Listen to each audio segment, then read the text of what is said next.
Bonsoir, très heureuse de vous retrouver pour une nouvelle édition du 19h en ce vendredi 20 octobre. Voici le sommaire. La déclaration du prince Albert II par la voie d'un communiqué paru aujourd'hui. Le prince souverain a souhaité intervenir après le vote au Conseil national du budget rectificatif de l'État par une seule voix. Il appelle les conseillers nationaux à la responsabilité et au réalisme. Monaco sera-t-elle capitale mondiale du sport en 2025 ? Pendant 2 jours, la principauté plaide en faveur de sa candidature auprès de l'ACES, cette association européenne qui décerne le label. Isabelle Bonal, commissaire générale chargée de la DENJS, qui porte cette candidature aux côtés de Patrice Célario, sera notre invitée.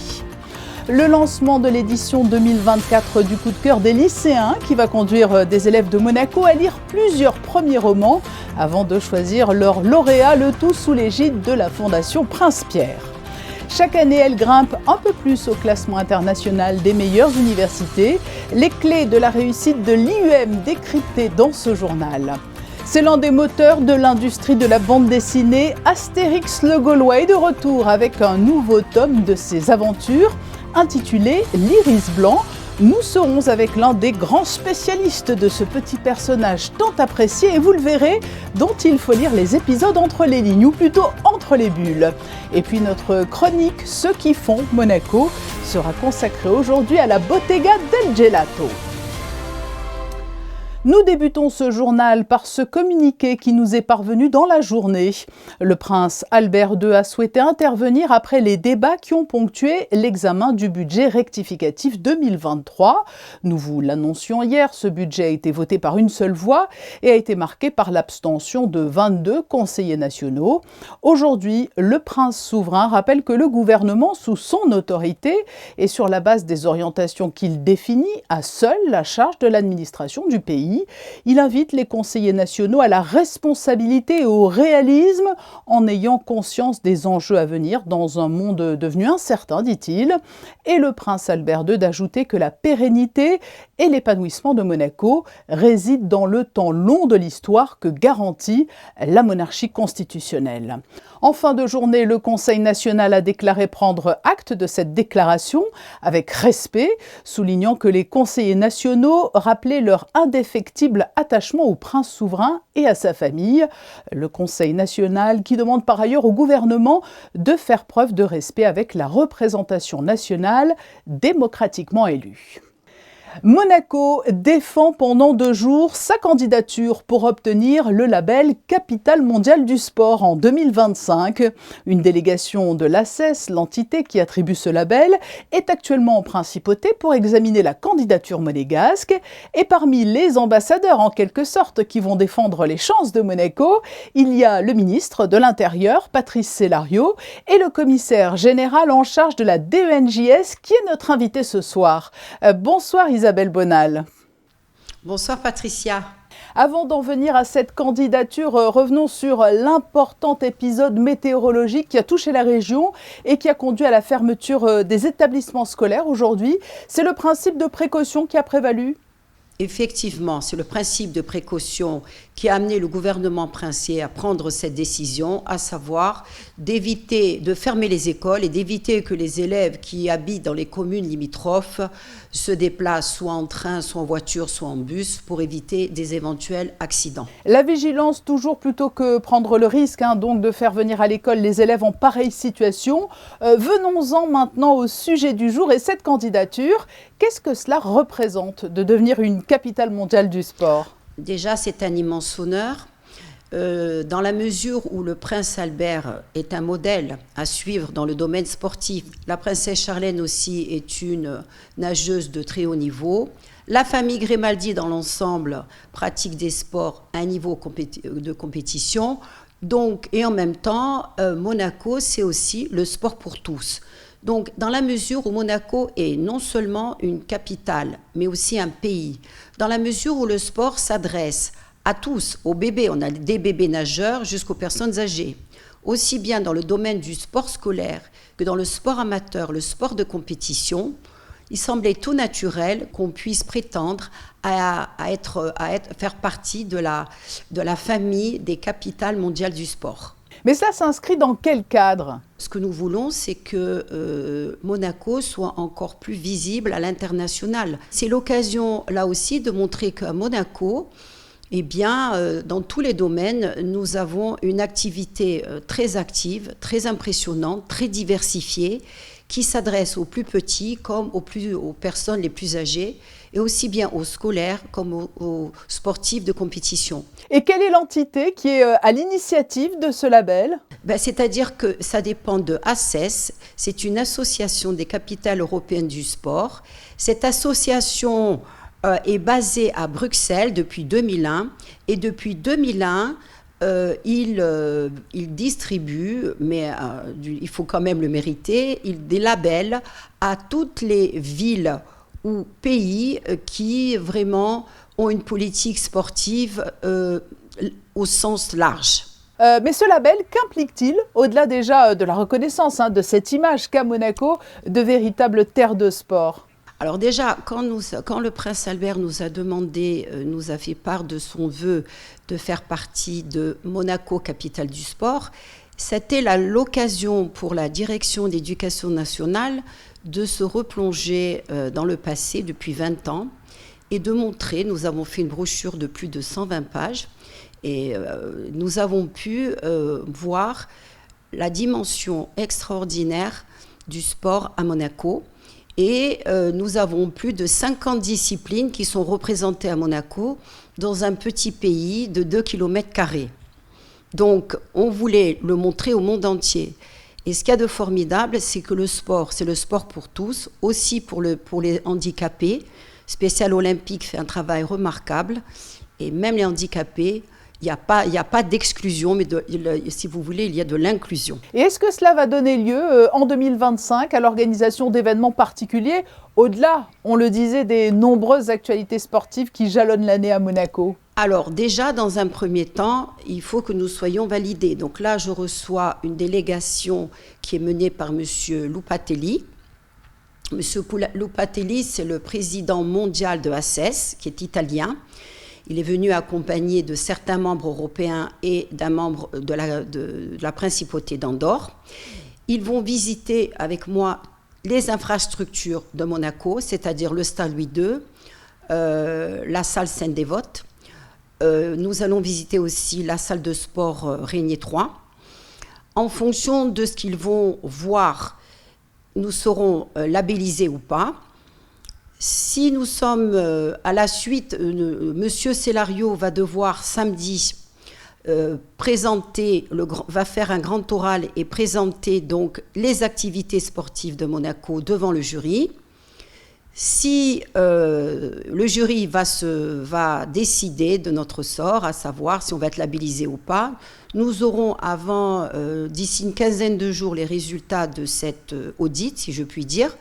Et si c'est le cas, nous serons reçus à Bruxelles, ce qui est au Parlement européen, pour recevoir ce label, qui est un grand honneur parce que ça va nous permettre une vision internationale de la principauté de Monaco encore plus aiguë. Et puis, bien entendu, nous serons reçus par l'UNESCO. Merci Isabelle Bonal d'avoir été notre invitée alors que Monaco plaide pendant 2 jours en faveur de sa candidature pour devenir capitale mondiale du sport en 2025. Voilà, on espère que tout va bien se passer.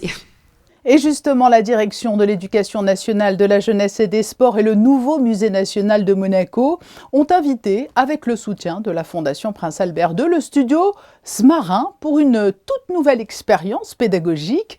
Elle s'appelle Écoletopie et s'est installée dans une salle de classe de l'école Saint-Charles.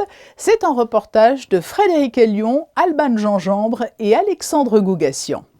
Le projet est né à Metz lorsque le Centre Pompidou invite le studio de design Smarin à concevoir une classe à l'occasion de l'exposition « L'art d'apprendre, une école des créateurs ». Écoletopie, c'est une expérimentation de la pédagogie testée pour la première fois en milieu scolaire à Monaco, à l'école Saint-Charles, à l'initiative du nouveau musée national de Monaco, de la DENJS et avec le soutien de la Fondation Prince Albert II. On a invité le studio Smarin, à travers Stéphanie et Florent que vous voyez derrière moi, à intervenir en milieu scolaire sur une période assez généreuse, assez conséquente, plusieurs mois, avec un projet qui s'appelle Écoletopie, qui a été conçu par le studio Smarin et qui va remplacer, qui va vraiment faire l'objet d'une classe pendant plusieurs mois où les élèves vont expérimenter cet environnement total de mobilier, mais aussi d'activités, d'ateliers basés sur les nouvelles formes de pédagogie. Écoletopie, c'est un espace de transmission où les enfants peuvent transformer leur environnement, construire et déconstruire librement, travailler en équipe, communiquer, une expérimentation autour de l'objet.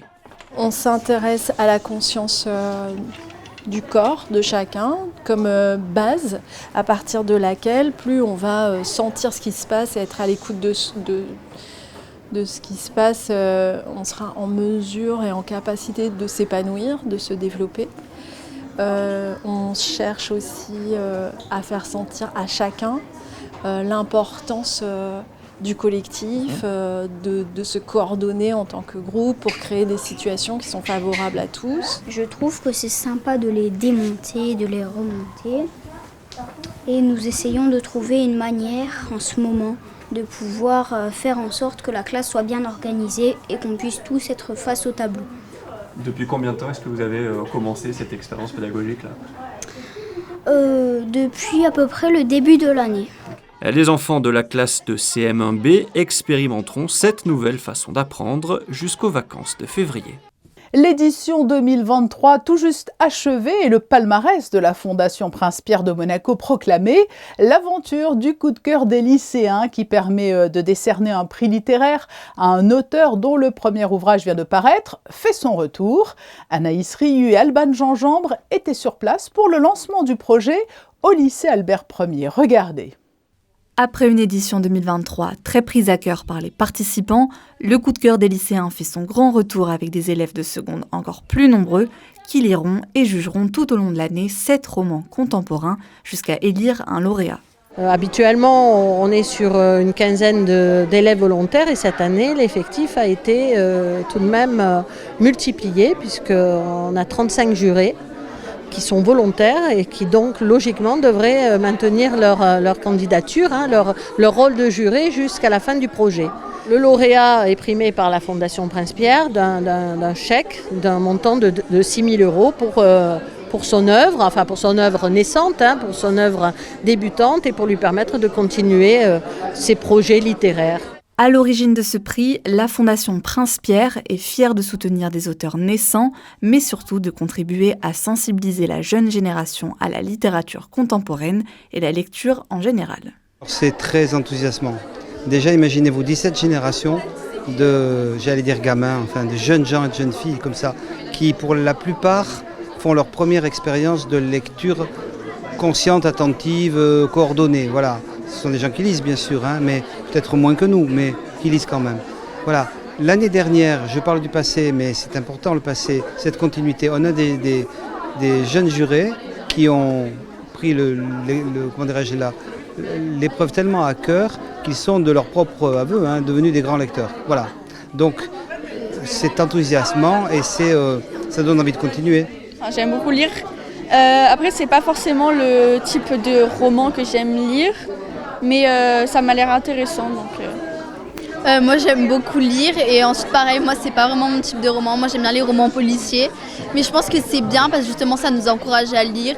Ensuite je trouve que dans notre génération il n'y a pas beaucoup de personnes qui lisent et justement ça peut encourager des personnes de notre âge à lire, je trouve que c'est bien. À l'origine de ce prix, la Fondation Prince-Pierre est fière de soutenir des auteurs naissants, mais surtout de contribuer à sensibiliser la jeune génération à la littérature contemporaine et la lecture en général. Du primaire avec le projet Smarin, nous sommes allés au lycée avec le coup de cœur des lycéens et je vous propose maintenant d'aller encore un peu plus haut, les études supérieures, avec l'IUM qui attire chaque année de plus en plus d'étudiants. Cette année, ce sont 500 nouveaux étudiants qui rejoignent l'université, avec un effectif total qui va dépasser les 900. C'est 2 fois plus qu'il y a 5 ans et 4 fois plus qu'il y a 10 ans. Quel est le modèle de cette réussite ? La réponse avec ce reportage d'Émilie Flamin et Olivier Bonello. L'Université internationale de Monaco, c'est 70 nationalités différentes, 900 étudiants et un taux d'emploi à la sortie qui dépasse les 85%. Il y a déjà cette pédagogie à taille humaine, on va dire, puisque nous sommes des petits groupes d'élèves, ce qui permet de faire cette pédagogie par projet, cette pédagogie avec le monde réel, d'avoir aussi beaucoup d'intervenants extérieurs qui nous rejoignent, qui viennent de cet écosystème pour professionnaliser évidemment les enseignements.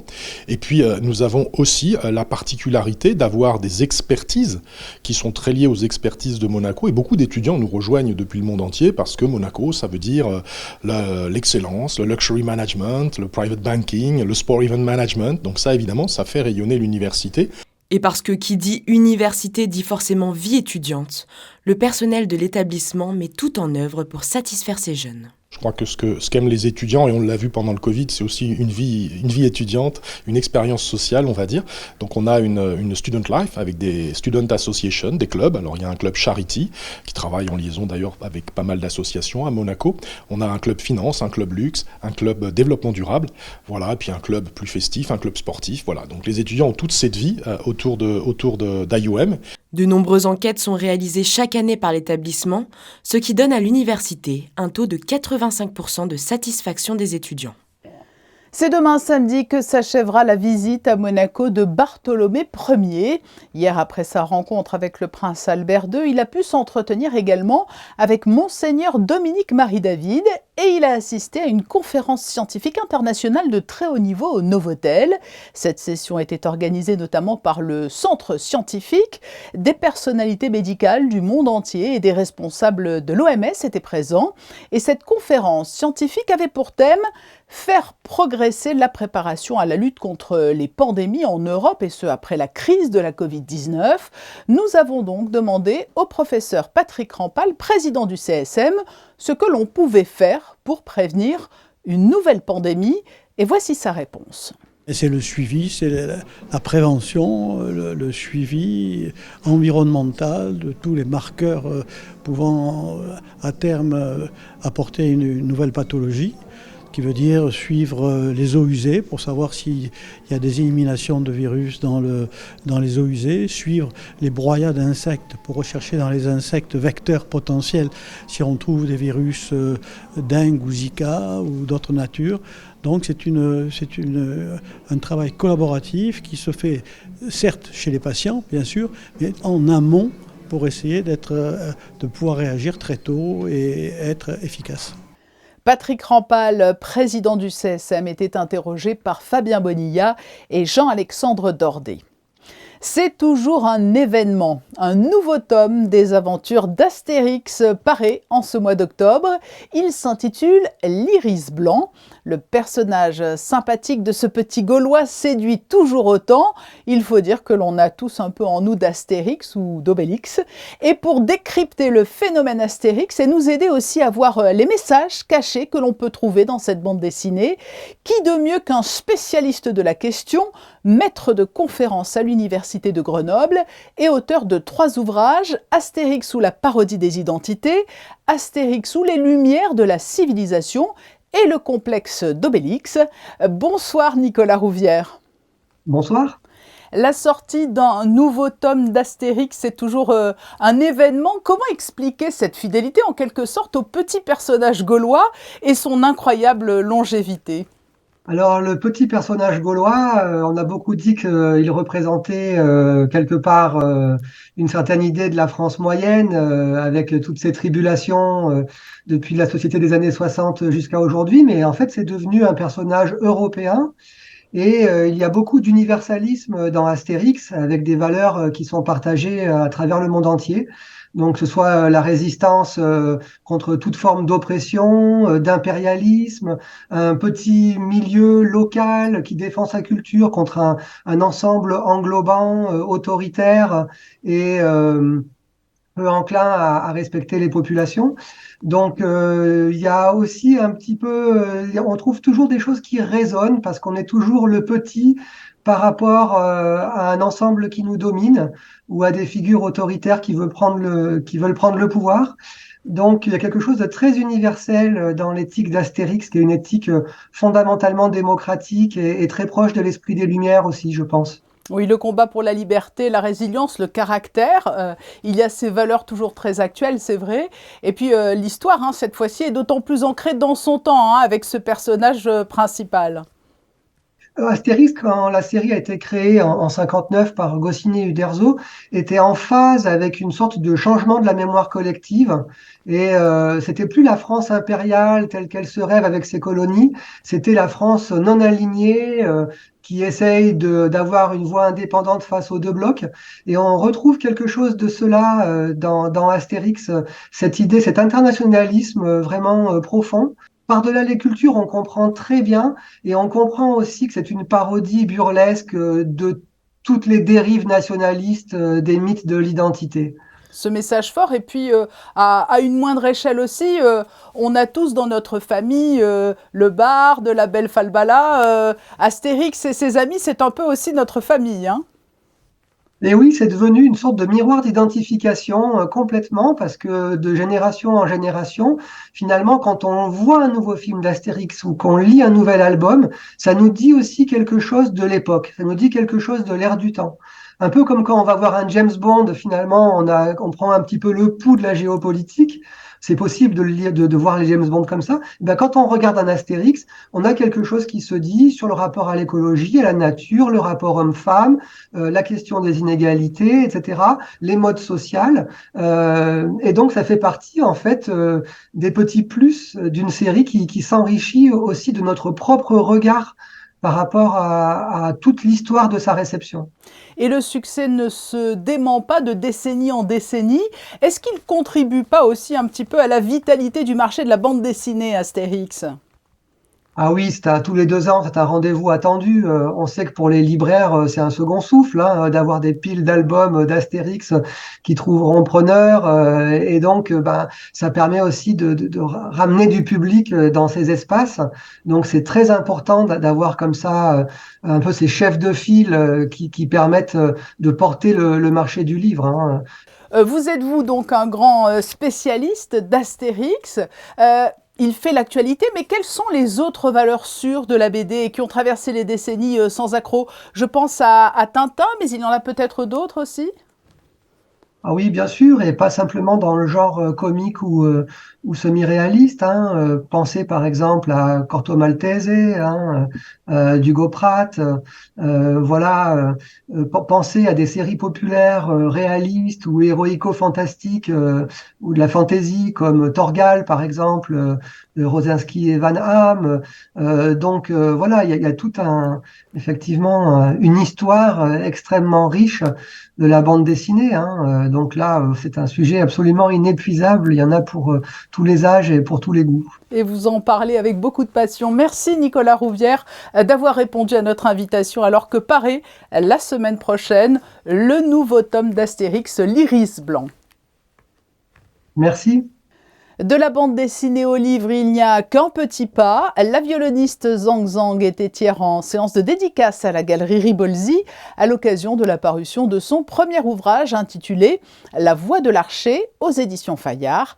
Zhang Zhang qui est l'une des violonistes de l'Orchestre Philharmonique de Monte-Carlo depuis 2000.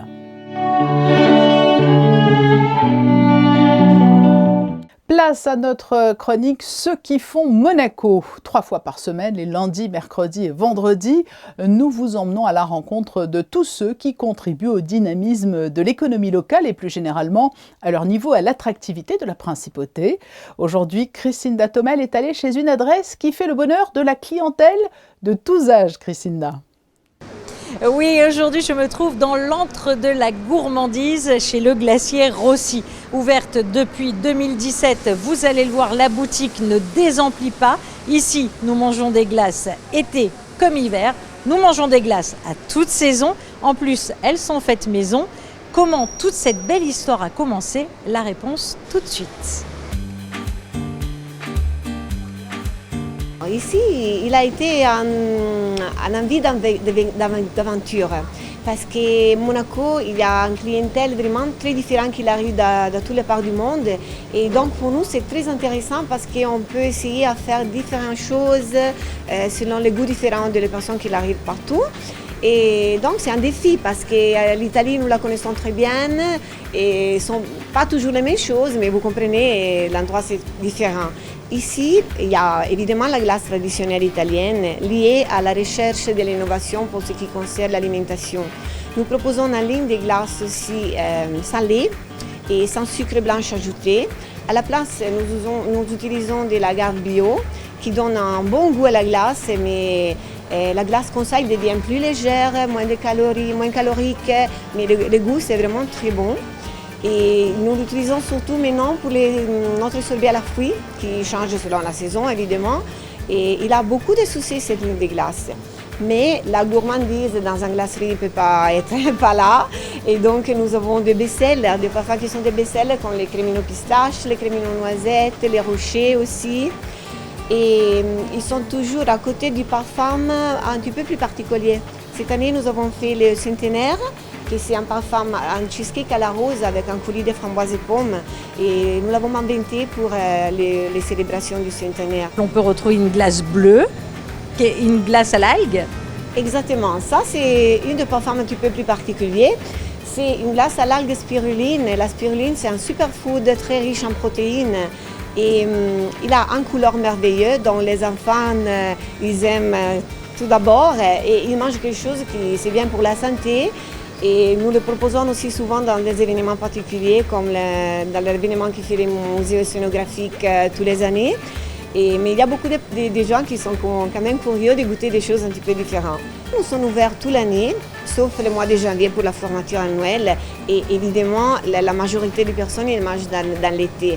Mais nous avons quand même un bon travail dans l'hiver et surtout aussi avec les produits que vous avez vus d'abord là-bas, les petits biscuits, les petits mignons, il y a la glace quand même, mais il y a les biscuits, donc aussi dans l'hiver, dans les chaleurs de la maison avec des invités, ils en mangent vraiment beaucoup, donc ça marche aussi en hiver. Sonia travaille ici avec son mari et ses enfants, donc c'est une véritable histoire de famille.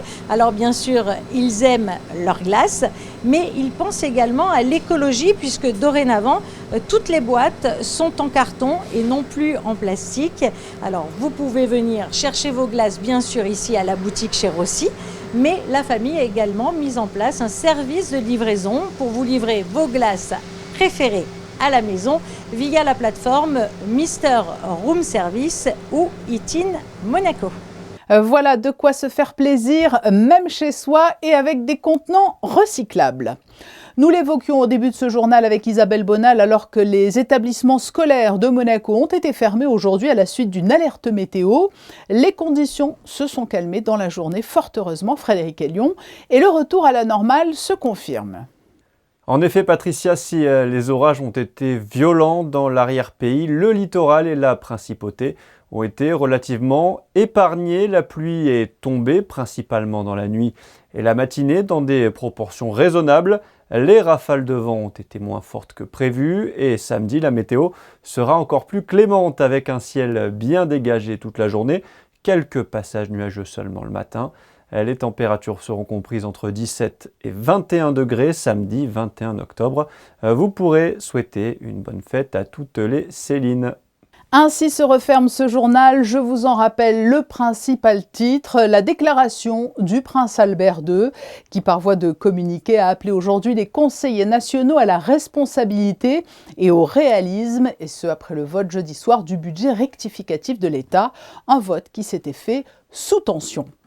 Je vous donne rendez-vous demain à 19h pour une nouvelle édition et nous nous quittons avec cette série de photos prises lors de l'installation du nouveau Conseil économique, social et environnemental des jeunes. Elles sont signées Frédéric Nébinger. Très belle soirée à vous.